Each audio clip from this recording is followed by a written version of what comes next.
اور ابھی لیے چلیں آپ کو لاہور، جہاں پر مریم نواز میڈیا ٹاک کر رہی ہیں۔ آپ کو ضرورت ہو تو میں نے 3-4 ووٹ باپ پارٹی کے رکھے ہیں، میں آپ کو دے دوں گا۔ تو انہوں نے یہ کہا کہ مجھے آپ کے ووٹس کی ضرورت نہیں ہے، میری جماعت کا ایک موقف ہے، میں اس پہ قائم ہوں اور میں جماعت کے ساتھ اور جماعت کے موقف کے ساتھ اور ان کی جد و جہد کے ساتھ دھوکہ نہیں کر سکتا۔ پی ڈی ایم کے فیصلے کے ساتھ میں دھوکہ نہیں کر سکتا۔ اور پہلی دفعہ میں نے یہ دیکھا پاکستان کی 73 سال کی ہسٹری میں اور دنیا میں شاید یہ پہلی مثال ہے کہ لیڈر آف دی اپوزیشن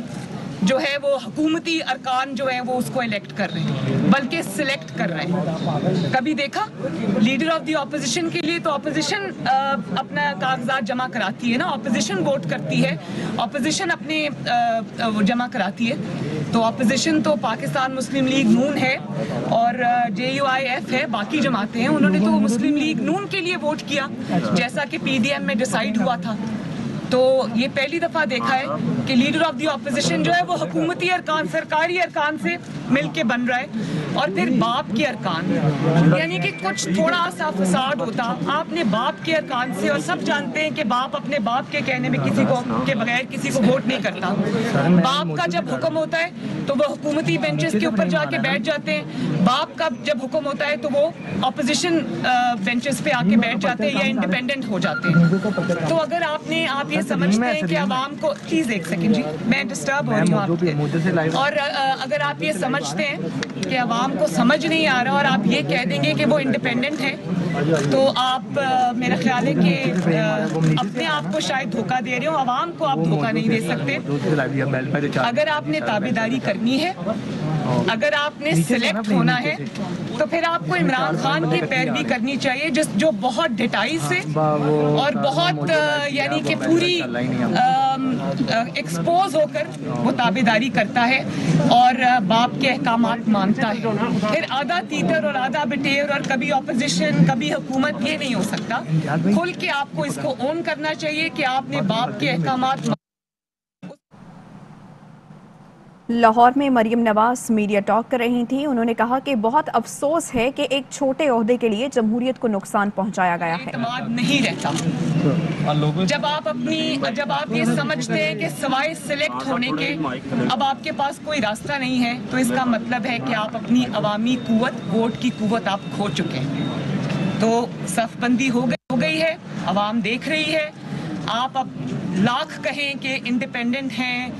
انہوں نے ہمیں ووٹ دیا ہے، یہ ہوا ہے وہ ہوا ہے، ایسا نہیں ہوا۔ آپ کو باپ کے لوگوں نے ووٹ دیا ہے، باپ کے کہنے پر ووٹ دیا ہے، اور یہ بات آپ کو تسلیم کرنی چاہیے۔ جی ہارون صاحب، یہ بتائیے گا کہ اب بہت کھل کر جو ہے دونوں پی ڈی ایم کے اندر سامنے آئی ہے، فریدر میں اقتدار کو بھرنے کے لیے آپ کا کیا کردار ہوگا؟ کیونکہ آپ پہلے بھی تمام پارٹی کو لیڈ کرتے رہی ہیں، مولانا فضل الرحمان اس کے سربراہ ضرور ہیں، لیکن آپ ہی کا بیانیہ چلا۔ اب کیا کس طریقے سے آپ سمجھتے ہیں کہ ابھی بھی جمہوریت کو بچانے کے لیے آپ کے قوت کو جو ہے ووٹ کو عزت دینے کا جو آپ کا بیانیہ ہے، کس طرح سے آپ لوگ اپنا علامت طے کریں گے کہ حکومت کو ٹف ٹائم دیا جا سکے؟ حکومت کو ٹف ٹائم دینے کے لیے الحمدللہ مسلم لیگ نون اور مولانا فضل الرحمان صاحب اور دیگر جماعتیں جو پی ڈی ایم میں شامل ہیں اور اصول پر کھڑی ہیں، وہی کافی ہیں۔ اور ظاہر ہے عوامی طاقت جن کے ساتھ ہے وہ عوام پر، وہ جمہوری اقدار پر بھروسہ کرتے ہیں، وہ بیچ میں ڈیل کر کے نکل نہیں جاتے۔ میں اس کی ایک بات کو دینا چاہتی ہوں کہ آصف زرداری صاحب نے یہ آفر کی پی ڈی ایم کے اندر کہ اگر مسلم لیگ نون چاہے تو ہم پنجاب کے اندر، کیونکہ سلیکٹرز بھی یہ چاہتے ہیں، عمران خان صاحب بزدار کو سپورٹ کرتے ہیں اور سلیکٹرز یہ چاہتے تھے کہ پنجاب کے اندر تبدیلی آئے، تو انہوں نے یہ کہا کہ ہم مسلم لیگ نون اگر مانیں اور پی ڈی ایم اگر مانیں تو ہم پنجاب کے اندر تبدیلی لے آئیں، ووٹ آف نو کانفیڈنس کریں، اور ووٹ آف نو کانفیڈنس میں ہم پرویز الہی صاحب کو یا کسی اور کو ہم چیف منسٹر بنا دیں۔ تو میاں صاحب نے واضح اس کا دو ٹوک جواب دیا، اور میاں صاحب نے کہا کہ مجھے اگر اپنے اصولوں کی قربانی دے کر اور سلیکٹرز کے ساتھ مل کر، جن کو ہمارا یہ نیریٹو ہے کہ آئین اور قانون نے آپ کو جس دائرہ کار تک آپ کو محدود کیا ہے، آپ اسی دائرہ کار میں رہیں اور سیاست میں دخل اندازی نہ کریں،